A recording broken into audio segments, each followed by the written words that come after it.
What is going on, everybody? This is your boy, Nathan Crankfield, the host and founder of the Seeking Excellence podcast.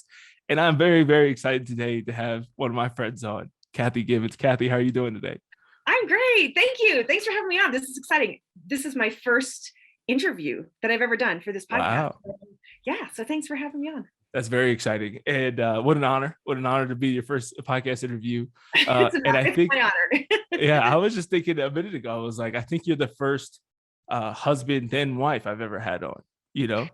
Yeah, I think you've had Noble on twice, right? Twice now. Yeah. So we did one I think actually, no, he was like in episode like 8, I want to say. He was early. He was early. Yeah, then like 105 or something like that. So very exciting stuff. But yeah, awesome. I mean, I've loved, obviously we've had some great conversations, around the kitchen island and things at your house. Yeah. Me and Noble and Emily.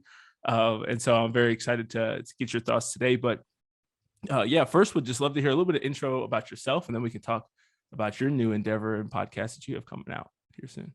Yeah, thanks. So my name is Kathy, and my background, I have been an entrepreneur for going on 25 years, which is kind of hard to believe it's been that long. Wow. But we love it. We love the entrepreneur life. My husband is Noble, and I help him run a business where we teach emotional intelligence. His podcast is EQ Gangster. And like you said, he's been on your podcast a couple of times. But we are also a homeschooling family. We have one daughter. She's 14 and is now in high school, which is kind of crazy. And that's kind of where the whole thing started for this podcast that I'm launching. It started with our homeschool journey, which is kind of crazy. So yeah, I don't know if you want to jump into that yet or not, but that's me. That's who I am. No, that's really awesome. And I don't know how much we've talked about this before, but Emily's really committed to homeschooling as well. And it's kind of funny, like I reflect often on the journey that I've had from starting to date her until where we are now. And I think this podcast is coming out like right after we get married. But I've gone on quite the journey myself and being like, before I was like very pro, like sending to at least Catholic school, but now I'm like, I don't even want to do that. Like I'm all team homeschool. I'm like all in on it. And it's really funny, like thinking back on it, that you guys were the first like homeschool family I think I had really encountered in my life. We had like maybe one or two that like went from homeschooling to coming to our Catholic school when I was in high school or like 7th and 8th grade. But I had never met normal homeschoolers before. Or very rarely. I can think of another family who homeschooled that they had some pretty normal and awesome kids, but that's good. There's a few of us out there. Yeah. But the majority were like what you expect. And and so very grateful for that, obviously. But would love to dive into your homeschool journey and how that's led into you. I mean, I obviously think that's played a huge part in you realizing what's lacking in the world and what we're going to mainly be talking about today. And the world has also helped, obviously, in revealing that to you because it is so obviously lacking. So tell us about this. Even take us all the way back to like your first decision to homeschool. Maybe. Absolutely. So it's interesting, I'll take you way back. I grew up, and so my parents were missionaries. Oh yeah, you have a very interesting background. Yeah, so growing up, now we never lived. By the way, my dog is on the floor right here, and so if you hear snoring, it's him. It's Ted. It's Ted. Yes. Ted is kind of infamous. But so my parents were missionaries, and while we never lived overseas for long periods of time, my dad was a teacher at a Bible college here in the States. And so at one point, he trained probably half the missionaries that were out in the mission field, which is kind of crazy when you think about it, because there's a lot of them out there. And what we would do, though, is we would take short-term trips during the summer. So I have literally spent months of my life living in very remote places, living in jungles on the side of rivers, in huts that just have bamboo floors, thatched roofs, no walls, none of that. We're bathing in rivers with crocodiles on the other side, just some crazy stuff, right? Wow. So the cool thing about that, though, is I got to grow up realizing a couple things. Number one, that there's a big world out there. Number two, that it's not all about me and my life in America and, my little hometown and just the things that I can see around me. And number three, I learned to think outside of the box, because I realized that the things that we see on a daily basis is only a small part of the reality. It's only a small part of what's actually happening. And God has a big plan, and God is working his plan around the world. I think we tend to get so, especially here, I don't know, this probably happens in a lot of other places. I don't want to just say especially in America, but we tend to get so myopic in our vision, and we think that the world revolves around America. We think that scripture revolves around America. If it's happening here, oh, you know, I don't know if you hear this a lot, but oh, it must be the end times because this is happening or that's happening. And it's only happening in America. And meanwhile, Christians have been persecuted for centuries, right? And around the world. It's like, okay, no.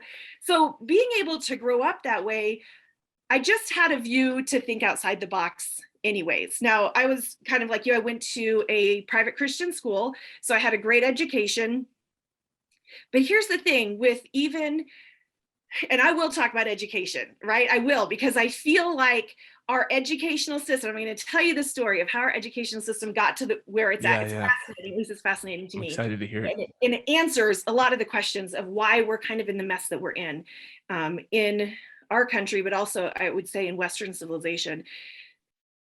So a Christian school is great, but it's just like fundamentally it is structured just like a public school. We just add God in, right? Otherwise, it's pretty indistinguishable. We still have subjects, we still have pretty much the same subjects. We have a bell and we move classes in between the bell, and right, everything else is pretty much the same, except we have added in some God or religion classes or whatever that looks like. So that was me.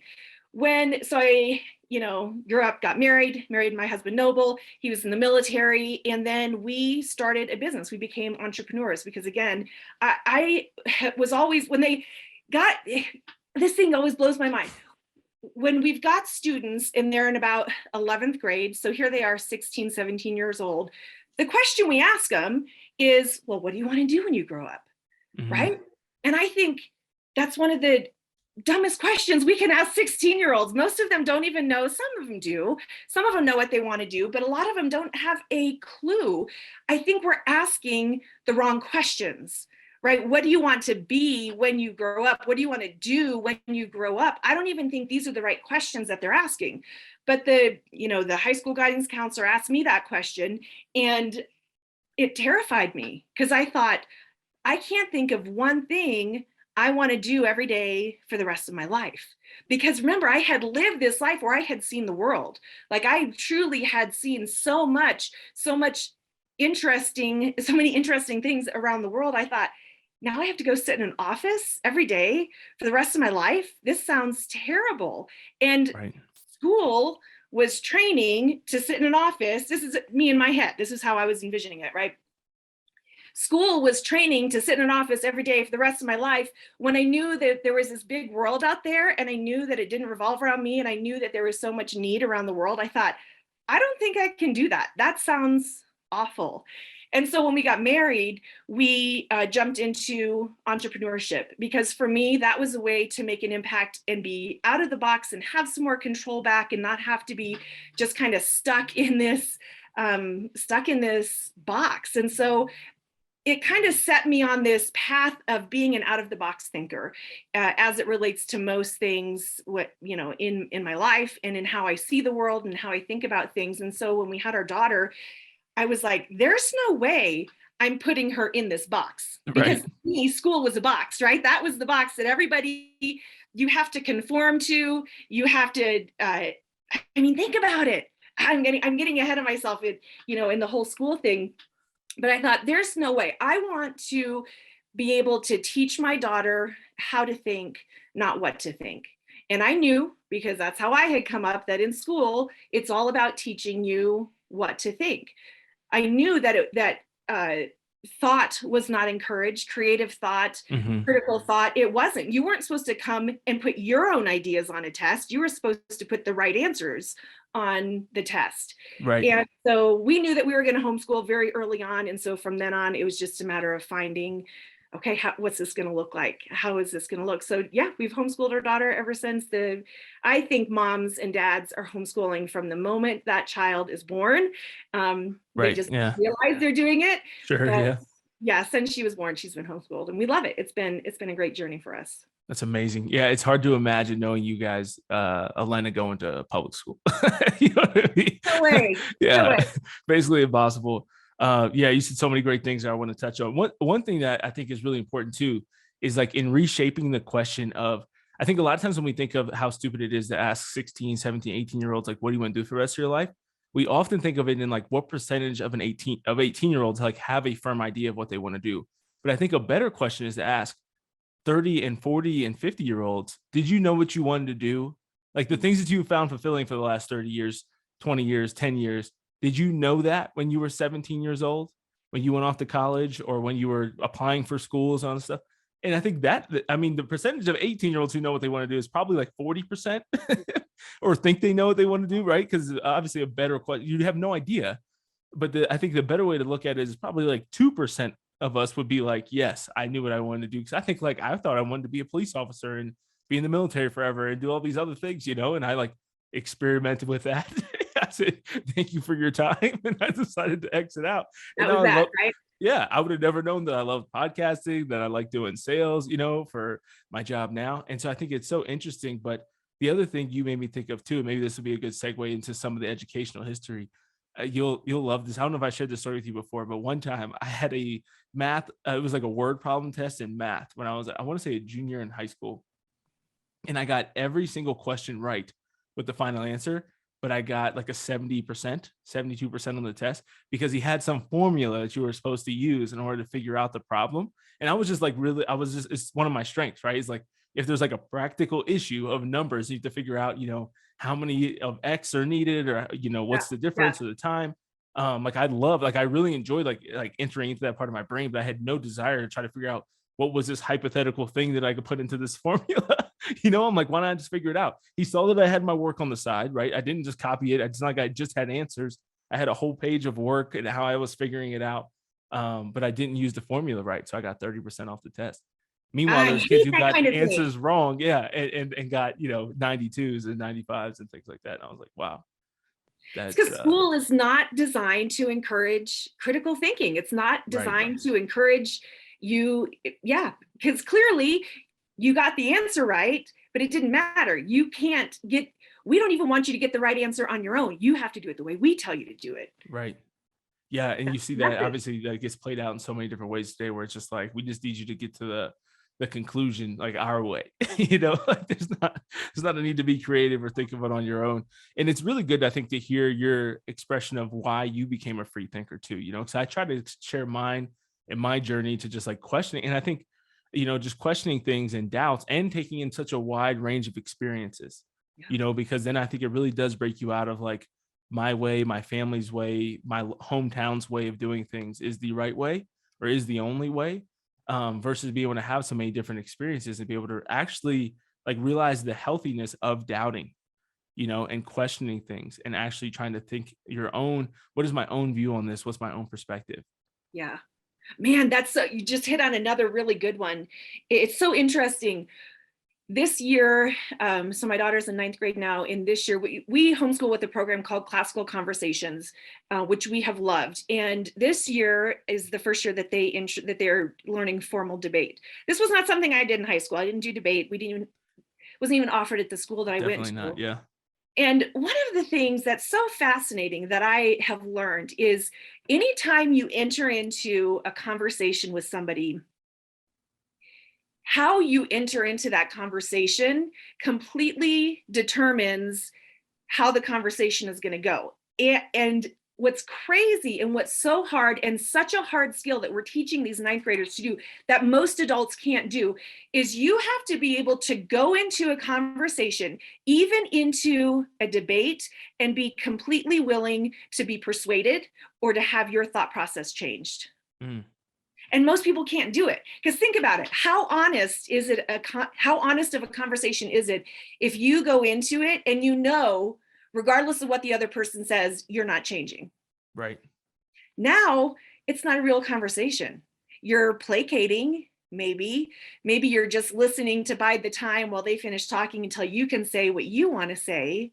But are you really listening? Are you really engaging in conversation? And most people don't do it. They can't do it because they can't they don't even have enough confidence in what they know and in what they believe Mm, to allow themselves to ask the questions, just like you said, because it's scary to ask questions if you don't know how to think, because if you don't know how to think, you might not get back to the same conclusion that you came from.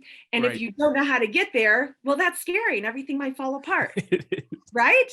Yeah, it's terrifying. And people can't do that. We don't have those skills. I wouldn't say I didn't even have those skills. And it wasn't until 2 years ago when my daughter was in seventh grade that and one of the new subjects that they had was logic, which again, I never had because I went to a regular school and they don't teach those kind of subjects. They're not teaching that kind of thing. Right. And they read a book called The Fallacy Detective. And it was a cute book. It's designed for middle schoolers. And it teaches them the different thinking errors, the fallacies, and gives them names to it. And as soon as we started learning the names to these thinking errors, it's like the lights came on. The kids picked it up way faster than I did, right? Because kids always learn faster than adults. And they picked it up Mhm. and we started seeing it everywhere. And I was Yeah, like, I oh was my gonna say, I God. know Elena started getting a little bit more annoying to know. I know at that Oh, point. she'll point out, I mean, that's a red herring, Poppy. And of course, he's at the time like, well, what's a red herring? What does that Right. even mean? But these kids, you can't fool them. You can't fool them. Yeah. And that was the year. So that was 2019, 2020. Of course, in the middle of it, the pandemic happened. We roll Yep. into the election year, and these kids are like pointing stuff out right and left. And I Right. thought, oh my gosh, they're right. All this stuff that's being fed to us. And then, of course, internet fact checkers, that's when all that came about. Yep. All this stuff that's being fed to us, we can't fool these kids. Mm. Once you know this stuff, you can't be fooled. And I thought, if I didn't know this as an adult, how much of this would I be getting fooled by? How much of this would I be like letting affect me, letting it take up space unnecessarily in my brain because I don't know how to deconstruct the argument. And and then and it just results in so much mental turmoil. People are being manipulated. There's all kinds of crazy stuff that happens with it. Right. Yeah, 100%. I think I remember it was, I think August of 2020 was the first time I came to your new house in Colorado Springs. And I remember you guys telling me about the book then. And just like Yeah. going on this journey and about the fallacies and things like that. And I think Noble is still processing and reliving some of the frustrations of being called out so often throughout Yeah. that year at that Yeah. time. But yeah, I think, going back to what you said too about being open to learning both sides, I think that's something that even people who agree with me on a lot of topics will sometimes ask, like, why do you read this like nonsense, from like super leftists and things like that? It's like, because I genuinely I want to be the person who, in these topics that I find especially most important, can argue the pro-choice side of the argument, or can argue, you know what I mean, the gender theory side and what they're advocating for, and actually know what it is that they think and why they think that we're wrong, not just what I think and why I think that I'm right. And I think all that too ultimately comes down, especially for us Christians, be the quote that I love from Abraham Lincoln, which is that when he had a reporter once asked, like in the midst of the Civil War, like, do you think God's on your side? And he said, the question should not be if God's on my side, but if I'm on God's side. And I think that's what we all have to. And if you go into arguments thinking that, genuinely saying, I want to know the truth, I want to be on God's side, right? Then you have a different openness to hearing other things, with the openness of like, hey, maybe I'm wrong, like I've been wrong before.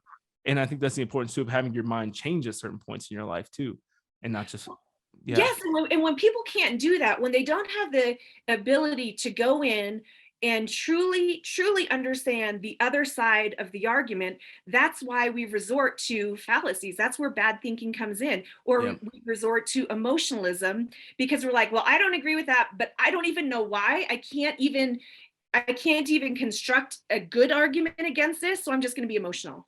yeah, And that's there's society right there, is we're all just emotional because we feel this certain way about something, and we may or may not know why. We certainly don't know why the other side feels or thinks the way that they do, and so now it's just a bunch of shouting back and forth at each other, and nobody's really getting anywhere. yeah. And now we just have this world of outrage where outrage is encouraged, like, because you're so frustrated.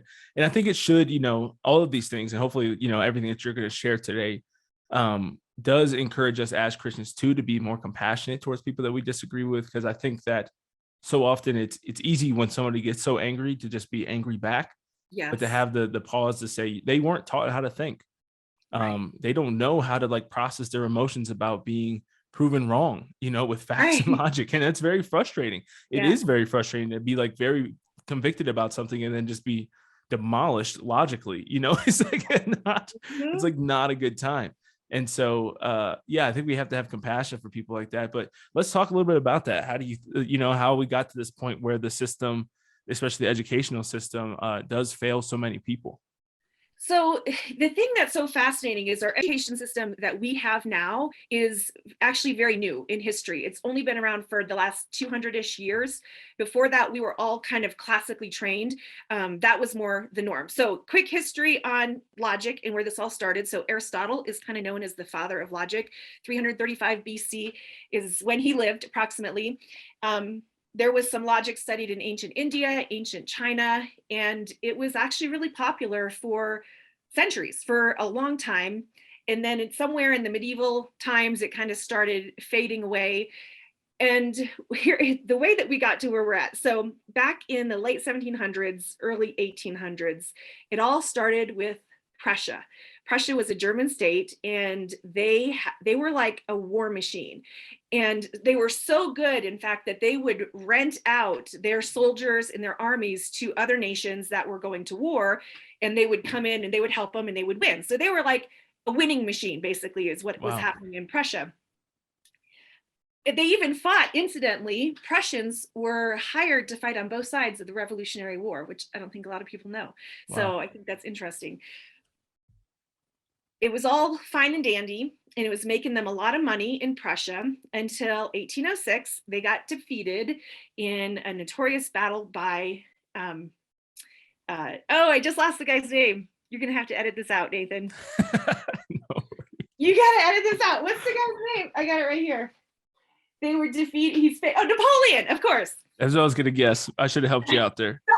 So in 1806, they were defeated in this notorious battle by Napoleon. And now, of course, so the king and all the generals are like, oh crap, what happened, right? How did we get beat? We are the best in the world. How did we get beat? If we now can't rent out our soldiers because the rest of the world thinks we're terrible, we're going to lose money, blah, blah, blah, all this stuff. So they looked into it and they decided that the reason that they were no longer winning is because the soldiers were starting to think for themselves. They were starting to choose which orders they were going to obey and which commanders they were going to listen to. So they Wow. said, we cannot have this. So they assigned some scholars to come up with a system, because where they were feeding the army from was from the commoners, right? The commoners that lived in the country. And so they said, well, we have to have a system so that the young men that are coming into the military will not think for themselves and will not pick and choose which orders they're going to follow and which commanders they're going to listen to. So they created the very first government run compulsory education system. They created the first public school system, and it was created to be what was called like a factory-based education system, Mm. meaning you kind of put kids in little clumps by age, and they're on this conveyor system. They go through first grade, second grade, third grade, fourth grade, fifth grade, all the way through. And then when you spit them out, they are going to be a person who will follow orders and who won't question and who is easily controlled. That was the whole goal of the system. And guess what? It worked. It worked great. Now they had their soldiers, they had workers, and they realized this system will benefit not only armies, but also managers, factories, anywhere where you need people to do work and not ask questions. This system will benefit from. Well, word got out around the world, and now everybody was sending people over to study their system. And Horace Mann is the person from the United States who went and studied it and brought it back to the United States. He brought it to Massachusetts. And I will tell you this, it was not popular. There were some Wow. people in Massachusetts who showed up with guns saying, we're not doing this. We don't want this kind of education for our children. The kind of education that we've had up until now is what we want. Well, guess what? They were overruled, and that is what we got in the United States. And the whole purpose of what we have, the education system that we have now in the West, and it's not just here, it's now pretty much everywhere, is to produce followers and people who are easily controlled, manipulated. And the number one, well, there's several things that they did to do that, but the biggest thing that they did is they stopped teaching people how to think. Because if you don't have critical thinking abilities, you now will just do what I tell you to do without thinking. It gets super easy. It gets Right. hard if you think for yourself, right, Nathan? It gets hard if you're like, no, I can do this problem, but I want to do it this way. Well, now I just lost control of you. Right. That's got a 78 on that test, right? Yep. It doesn't matter if you did a good job. You didn't do it how I wanted you to do it. So therefore it's wrong. And Absolutely. so the whole system is built off, we have to produce people who can follow orders.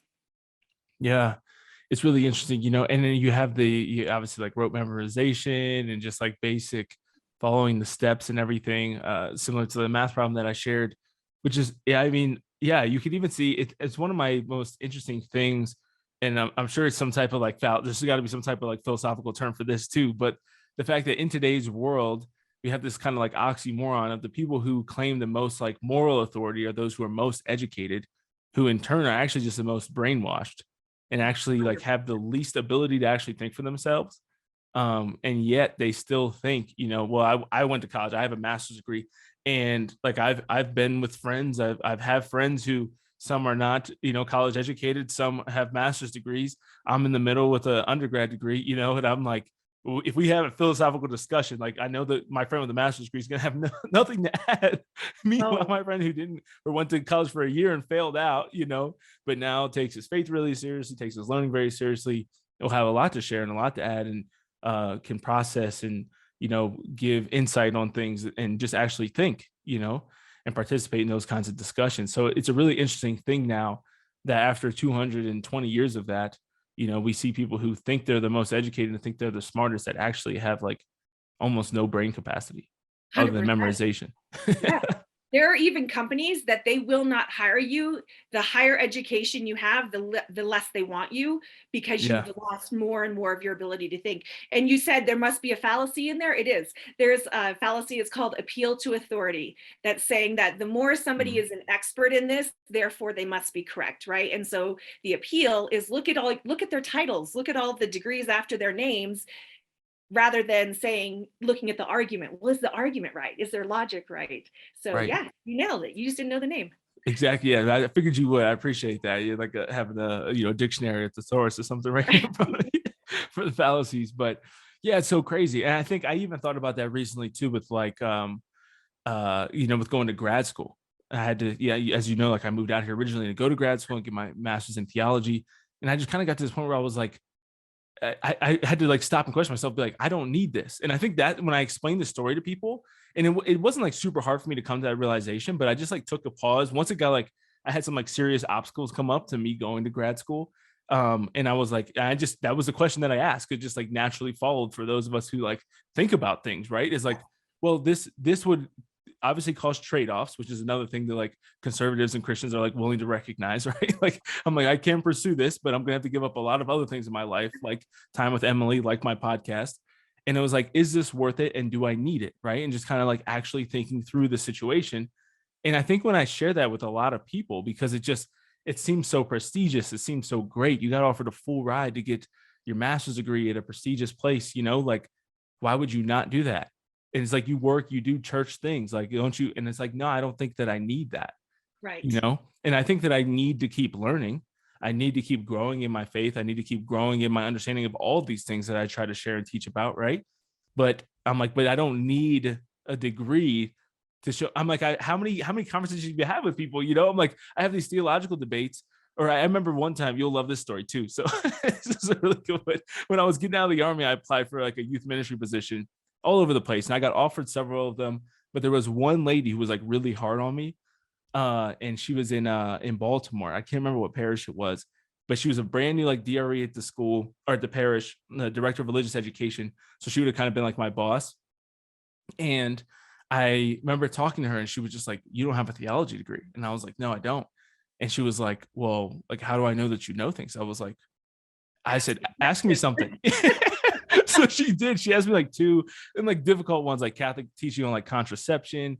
And then one was on like same-sex attraction and things like that. Like, what would you say if you were like a kid came up and asked you about these things? And I just went on like this great like 3-minute spiel about it. Cause I was like, I've been doing youth ministry for 2 years in Fayetteville. Like I study these things. I've been evangelizing for, at that point, like 8 years pretty intentionally in my life and leading Bible studies and like answering these questions for people. And she was just like, oh, wow. And I could like see her be like, wait a minute. Cause she was like in her master's or doctorate program somewhere and just thought like, well, if you don't have a theology degree, how can you know anything? And I'm like, I was like, I'd be willing to go up, not with somebody with a master's, but I was like somebody I was 26 at the time, somebody who graduated 4 years ago from college with an undergrad degree. I bet you we could go toe to toe. 100%. Yeah.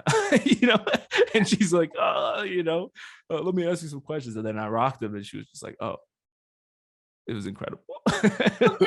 And the reason that happens is because people think school equals education, education equals school. Mm-hmm. And it doesn't.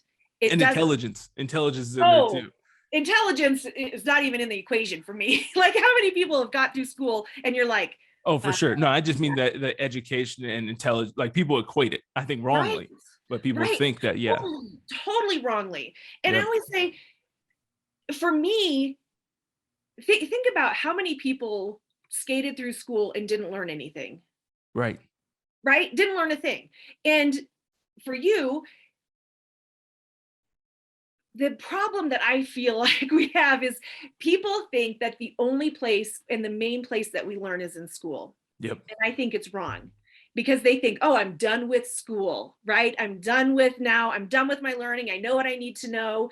And this is one thing that we have been huge on and why we love classical conversations is because they teach the skills of learning. Like there are actual skills, there's a set of them, about 15, that if you know these skills, you can learn anything.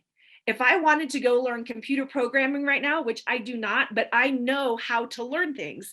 So whatever it is that I want to learn, I can go learn it because I know these tools. So to me, I feel like a more important thing to teach kids in school is how to learn so that when they do have an interest or something that they're fascinated with, they can go learn it themselves, whether they're in school or whether they're not in school. And when you have the mindset that I can only learn in school or that's where I do learn things, now people turn their brains off. And they tend to think that you have to have this degree or else how can you know anything? I was the same way as you. I did great in high school. I had great grades. I ended up going to Bible college because when I got out of school, again, my whole thing about why would I want to go sit in an office, right? I want to do something that is meaningful and that matters. And so went to Bible school, graduated from there. And then everybody's like, well, you need to just continue your college education and get this college degree. And so for the first time ever I went to this public university and I lasted about 3 weeks because I was like, this is the dumbest thing I've ever done. These professors don't have anything to offer me. I don't like how they talk. No, I'm out. I'm done. I totally just opted out and I have not once regretted it. Not once. There is not one thing I have missed out on. There's not one thing that I can't learn for myself or teach myself. And I'm not in a field where I have to have a degree in order to, like, if you're a doctor, you're going to have to go to med school, right? It is what it is. Those things exist. Yeah. Those things exist. That's a real thing. But for me, just in my life, I feel like I've gotten such a better education because think about it. When do you learn better? When you're forced to learn or when you're interested and fascinated with something? Right. And when you're interested and fascinated, you will always learn better. Always learn better. 100%. Absolutely. And I think that's interesting too, to hear that and hear your journey. And obviously, like, I fully support it and agree with it. But I'd love to hear if you got pushback from any family and friends, or if you ever had like doubts in your own mind, because I think a lot of things for women or men, when they think about homeschooling, it's like, it's got, I mean, I think it is. And I think I've even experienced this with just planning on it. If we, God willing, have kids, it's overwhelming to think like I'm going to be the kid's teacher. Like you think back, I think, to like your grade school experience and you're like, so I have to know all of this about biology and chemistry and math and algebra and all this stuff, while most people can't like multiply in their heads, so it can be intimidating to think like I'm going to be the instructor. But obviously things like classical conversations and other programs are wildly helpful in that. But Yeah. Did you have any experience with any of that? Any doubts or anything? Yes. No, never did it. Never did I have a doubt. Never did I have That's awesome. any thought that think about this. The system that you came through, you did K through 12 and then you did undergrad, right? It's got you thinking, can I even teach my 4-year-old, 5-year-old kid? Right. Why do you think it's a good Why idea did you say? to put your kid into a system that's got you wondering if you can even teach A basic? kindergartner? Like, why would you do that? How well did that work That's out pretty for funny. you?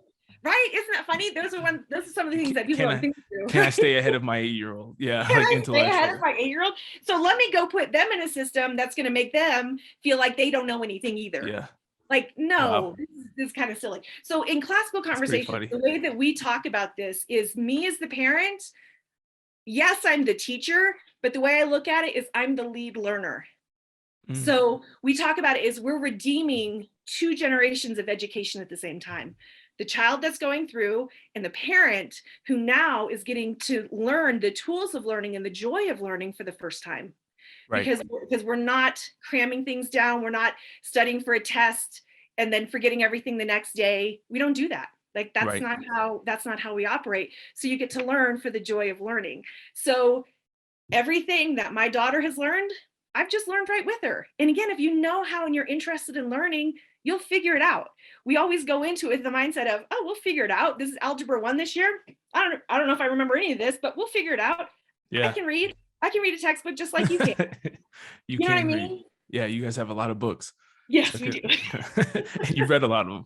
You don't just buy them. But I think that's awesome. I think, yeah, it's so real. And I think that, you know, I think of how excited I am to parent to be able to like talk through so many different situations, like it's Yeah. one thing that like I hit certain things, or Emily and I are going through certain things, whether it's budgeting or just like making decisions about whether or not to go to an event, and just like being open about like, this is how I process this, or like, man, like work has been really stressful. Like, this is what I'm planning to do to like deal with that stress, or to like come back from being behind. Like just talking to like some of those things that you learn in life. But so many people do would take this approach of, well, I can't be the lead learner because I graduated already.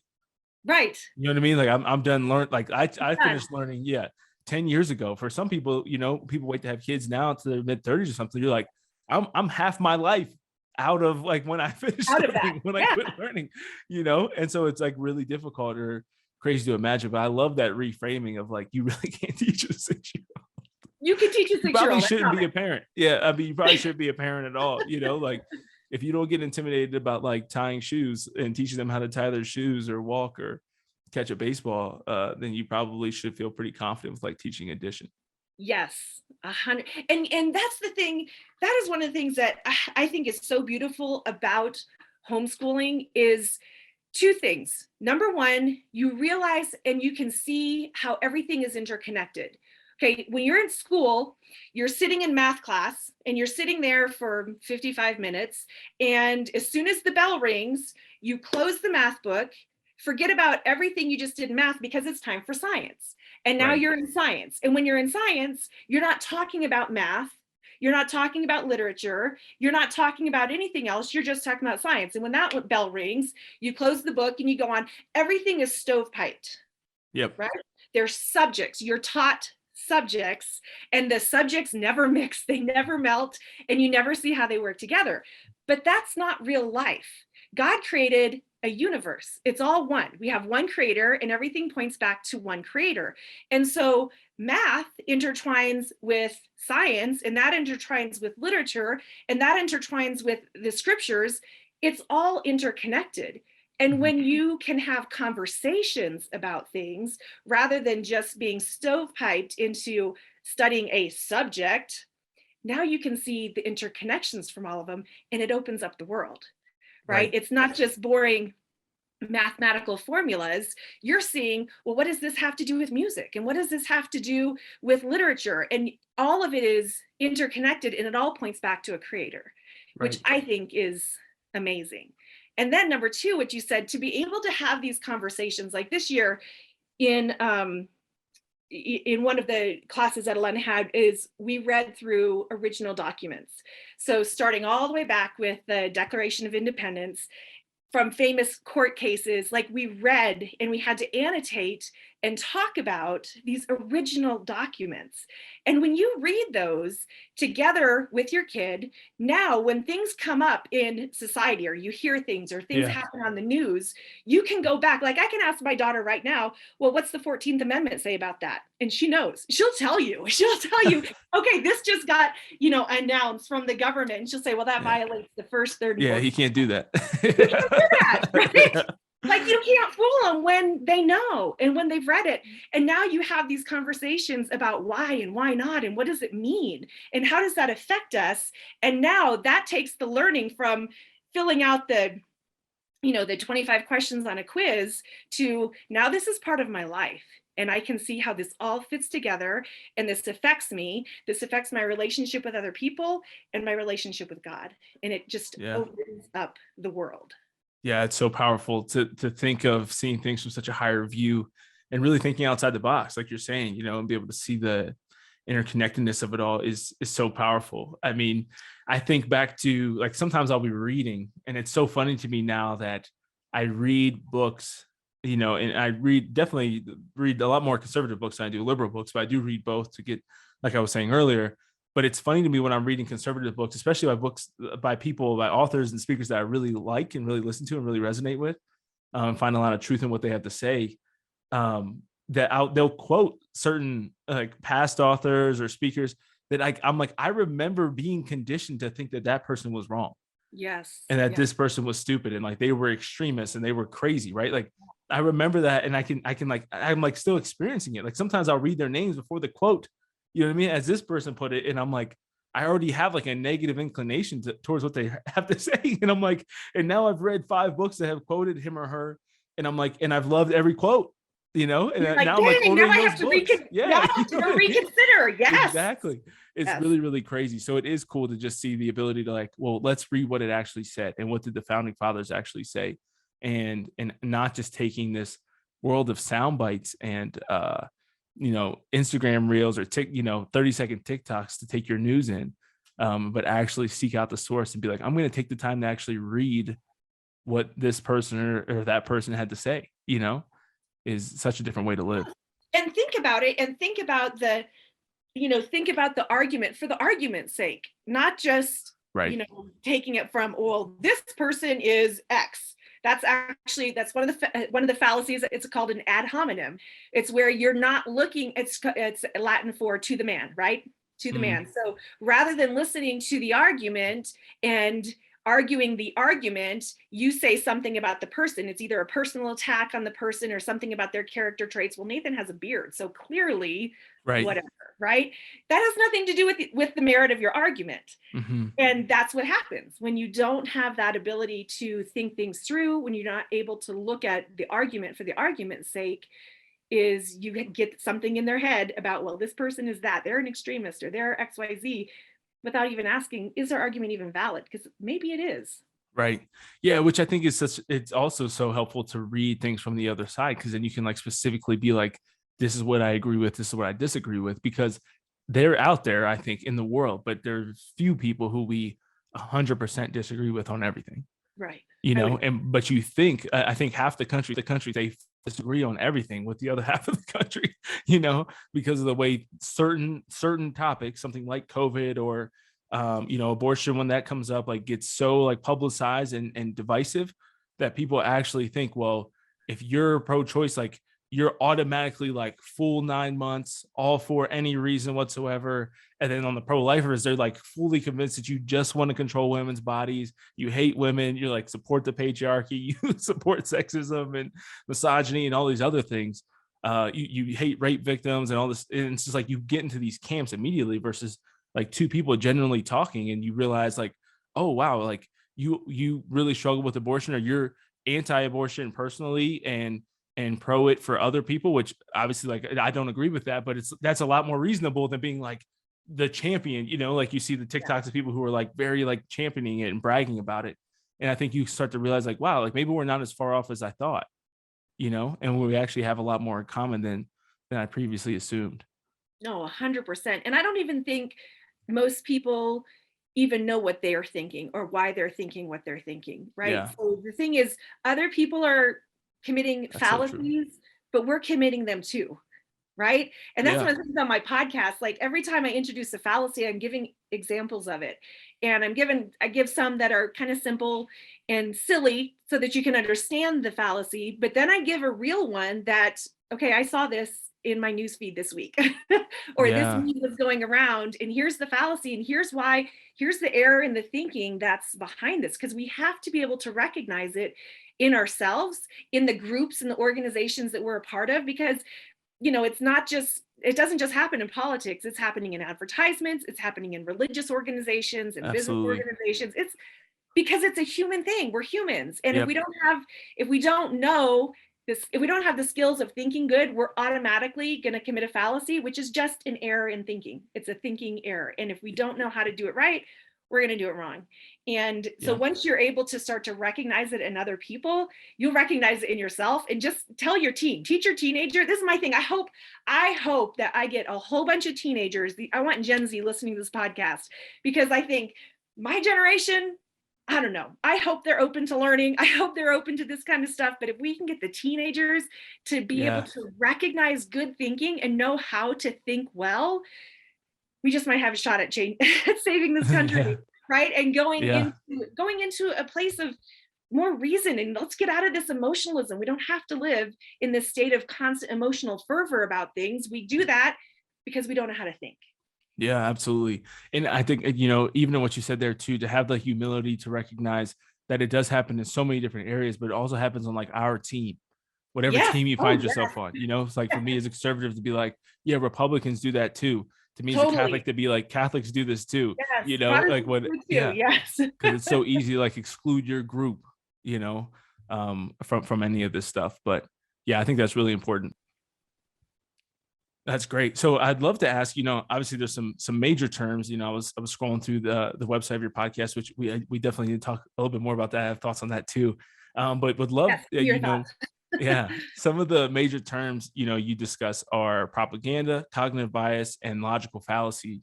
And I really would love to talk about propaganda because I think it's such a common one today, and is used in so many ways. And I think people, because of their lack of critical thinking, obviously fall into it. But would you just define that for us and maybe share just a little bit of your thoughts on it?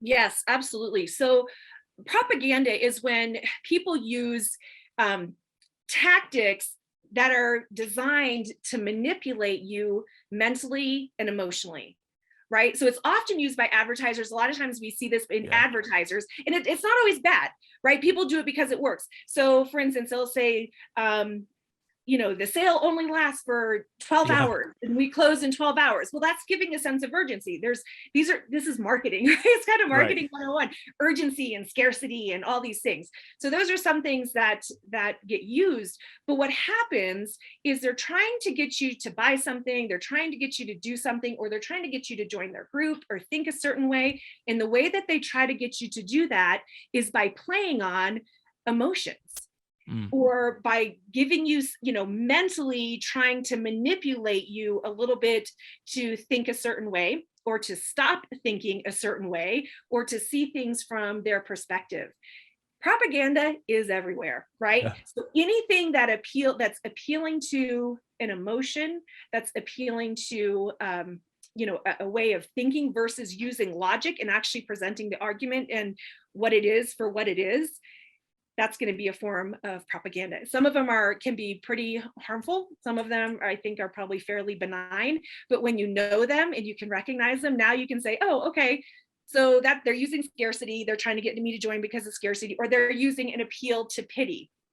The classic Mm. example of appeal to pity is um, the TV commercials, and they're Sarah showing you the McLachlan. emaciated dogs. Yeah, right. Yeah. Here's all the dogs laying on the street, and the arms of the angels is playing in the Yeah. background. Right. It's an appeal to pity, And and you just so gave $5 today. there you go, saving a puppy. Right. Yeah. Is there anything wrong? There's nothing wrong with it. Right. So Right. it's not always bad, but if you can recognize, okay, that's an appeal to pity. Now you can think through, is this something that I really want to support, that I believe in? And if so, give your $5, right? Right. But don't do it just because you're emotional. Right. That's the whole point of understanding and knowing the names of these things. Do it because it's the right thing to do and something that's in alignment with your values and you agree with, not just because you're caught up in emotions. Another big one is an appeal to fear. Can you think Mhm. of anywhere that we've had an appeal to fear in the world over the last 2 years? Right? Not recently. Yeah, nothing Not comes to mind, recently. but I'll let you know if I think of something later. Yeah, right. So appeal to fear, Yeah. man, fear is a huge motivator. So if you can whip up some fear in people, you can get them to do almost anything. Yep. Yeah, absolutely. It's so powerful. And I think, it's so important too to be able to take that pause and just reflect on when you're getting emotional, right? Because it's part of the reason why I take a step back from politics or certain debates or, things sometimes because it's like sometimes I get tired. I love Ben Shapiro, but sometimes I get tired of how worked up he is every day. Yes. And sometimes like I want to take in some thoughts. Like that's why I love Jordan Peterson and I love Thomas Sowell. They both do get worked up every now and then, but they're generally pretty calm, cool, and collected, and they'll debate people that disagree with them and they don't get like super worked up. They're just like, this is the truth. And I think when you're really, really grounded and settled in what you believe to be true and you've really given it some time and thought about it, you don't need to get all worked up and excited or to try to appeal to fear or appeal to people's emotions. You can just lay out the facts and almost like an actual journalist, you know what I mean? Be like, this is what has happened. This is what it seems like, you know what I mean? Like where the motivations behind that because of X, Y, and Z. You don't have to get all like angry and worked up and try to get everybody else pissed off to get on your side more. You can just lay out the truth. I say it's almost when you know how to think and when you know what these fallacies are and the cognitive biases, and you're able to argue just like what you said and present an argument that way, it's like a superpower that Yeah. the majority of people don't have. When you can think, that's why they set the school system up the way that they did. Because guess what? The people who are running things, running countries, they don't send their kids to the same schools we go to. Yep. They're sending their kids to the schools where they can be the ones in control. And so when Absolutely. you and what's the difference? The difference is they're learning how to think. And so when you have these skills and you know how to think, guess what? It's a superpower. And it's Yeah. almost like, how Superman can like fly circles around the world and we're all just kind of standing there, doing nothing. That's a little bit what it's like, is you can Yeah. kind of see things that nobody else can see 100%. because you know how to think. It's amazing. It is. Yeah. And I'm definitely still working on my ability to express myself without getting worked up. I get pretty passionate here and there, but and by here and there, I mean very frequently, especially on the podcast. It's funny yelling in my apartment by myself sometimes. But I think it is something that's really cool, especially with what you and Noble are doing. The combination of these two podcasts, I think, is really powerful for the world because you are really addressing the two main things that I think guide people's behavior, Yeah. your thinking and your emotions. And so many people are overwhelmed by their emotions because they neglect them, because they fail to tend to them or like seek to, and strive to better understand them. And then on the other side, people aren't actually taking time to think. So yeah, we haven't talked too much about that, but your podcast, I know we talked before we started recording. You did a bunch last night, and you're looking to launch here in the next couple of weeks, which by the time this comes out will have been about a month or so. But yeah, very excited. So tell us a little bit more about that. Yeah, so the podcast is called Filter It Through Brain Cell, because the whole goal is hopefully you'll get the skills to be able to learn how to think. And my whole goal for this is to keep it light, to keep it. I mean, I kind of address a couple heavy things because I pull things from current society, but Mm. it's very much something you could listen to with your kids. You could listen to. They're short little episodes. I want to keep them between 5 and 10 minutes because each one I am simply presenting, here is a fallacy. This is the name of it. This is what it sounds like. Here's the error in the thinking. Here's 2 or 3 examples so you can recognize it. And here's the question. I always give one question that you can ask yourself to help you think, help you discover if there's a fallacy being used. And when you have that Wow. question, it gets super clear. Like it gets super, super clear. Yeah, so that's the podcast. It's going to be simple, it's going to be fun, but hopefully it's going to be really powerful for people to be able to learn these things and to learn what the names are and how to recognize them and Yeah, what's wrong with recognize their that stuff. thinking. That's so cool. Yeah, I mean, that's great for Seeking Excellence listeners because a lot of times they're listening to me and then they pick up their kids and they want to turn me off because of the language and some things You're that are heavy, discussed. yeah. Yeah. So go ahead, then you can just switch it to a brain cell. Both the parent and the kids are learning. I mean, what a Yes. what a great combination. You know what I mean? We could be out there in the world. Exactly. Together. Exactly. Yeah, That's mine so is great. definitely going to be the Keep It G podcast. I mean, we're going to talk about some issues, but not in the way that you do. Not in the way that you do. Right. I appreciate it. That's so funny. But Well, that's one of great. the reasons why I thought it was so important, and I just wanted to bring this on because I know you Yeah. talk all about the 7 pillars, and what does this have to do? What does our ability to think have to do with our relationship with God? Mm, And you touched on emotions, you touched about our ability to think, and this is how God created us. He created us yes. with emotion, and it's good, but it's not supposed to be in control, right? We're not supposed to be controlled by our emotions. It's just part of who we are. And he also created us with the ability to think. And there's a few verses that I think we gloss over in the scripture, but when we kind of stop and look at it, it's like, oh, wow, God really does want us to think, and he wants us to think well. Like, this is a worthy pursuit to learn how to do this. A couple that I was just going to share on here is Proverbs 25:2. It's the glory of God to conceal a matter, and the glory of kings to search it out.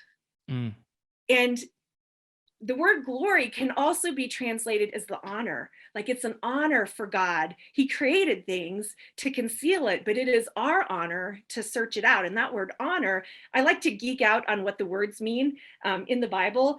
That word search it out means to examine intentionally, right? So, like, we are supposed to be getting intimately into examining things. And we might think, well, examine what? It could be things about nature, it could be things about human nature, right? Whatever it is, God created it, and it's there for us to see, to search out. I also like Philippians 4:8 says, finally, brothers and sisters, whatever is true, noble, mm, right, pure, lovely, admirable, if anything is excellent or praiseworthy, think about these things. And I think we tend to put the emphasis on think about these things, right? As if, oh, we're just that, we take it to mean don't think about negative things. mm-hmm. I think when you break it down, this sentence is actually a commandment. God is telling us, think about these things. Mm, He's telling us, think about these things. How often do you think about what you're thinking about? How often do we look at an idea and do we look at the idea and analyze it for truth, for beauty, for goodness, for virtue? We don't. right. But why does it matter? Because every action was an idea first. All of our actions come from ideas. And if we don't take the time to analyze our ideas and see if they're virtuous, see if there is anything praiseworthy, is it even true? Is this thing even true? Then we're taking action on all the wrong things. And we're taking action on Right. on things that are not going to go in the direction that we want them to go. So I think it's just like you said, you summed it up really well, that we have this brain, we have our emotions, we have our will, we have all these things, and God designed us to use them and to use them well. And the Mm-hmm. cool thing that I just want to share with people is that this is not hard. You can learn these skills. It's like I always say, I didn't learn cooking in school. Is cooking important in your life? Yeah, you need to know how to cook. And so it was my responsibility to go learn how to cook. Right. Well, if we didn't learn how to think in school, it doesn't mean we're off the hook. It's still our responsibility to learn how to think and how to think well. And so hopefully people can learn how to do that by listening to the podcast. Amen. I hope so. I know they will. But that's so awesome. I think it is really mind blowing how often we take this victim mentality towards our education, and say, you know what, I should have been taught this, I should have been taught that, and it's like you don't remember anything you were taught anyways. You Right. know, actually, you made me think of like a really funny reel I think I want to create about that. So I'm like, you always hear people talking about how we should have been taught taxes and investing and all this stuff in school, and it's like half of the people I graduated with forget that in biology class, we learned there was only men and women. So I don't know what they think they're going to remember about the tax code. You know what I mean? If You they would have forgot, ignored it anyways, yeah, if they forgot right? biology 101, that was in ninth grade. We learned that, This and is most true. people seem to have forgotten. This But is no, I true. think that's beautiful, and I love the emphasis there and the restructuring of the emphasis on that scripture verse. I think about these Yeah. things versus about these things. I never thought about that. That's so true. But yeah, it's beautiful. That is a commandment. We have a responsibility to take ownership over our ability to critical think, or think critically. I mean, But yeah, I'm so excited for your podcast to come out. Really looking forward to checking it out myself, Thank and you. so glad that you're going to offer a G-rated alternative to my Yeah. listeners where they can go and learn things. So yeah, thanks, Kathy. I've learned a ton from you over the last 6 years of my life. So it's been an honor to have you on the podcast today. Thanks for joining me. Thanks, Nathan. It was my honor. I appreciate it. Awesome. So we'll have all the information. We'll have her website and everything in the show notes. You can also check out Kathy's Instagram page, For Filter It Through a Brain Cell, and we'll be tagging that obviously on social media as we post about this episode. But thank you all for tuning in. If you found today's episode helpful, I encourage you to share it with a friend, or if you feel so moved, leave us a review. That always helps a lot as well. And just want to thank you and encourage you to continue to fight hard and strive to be your best.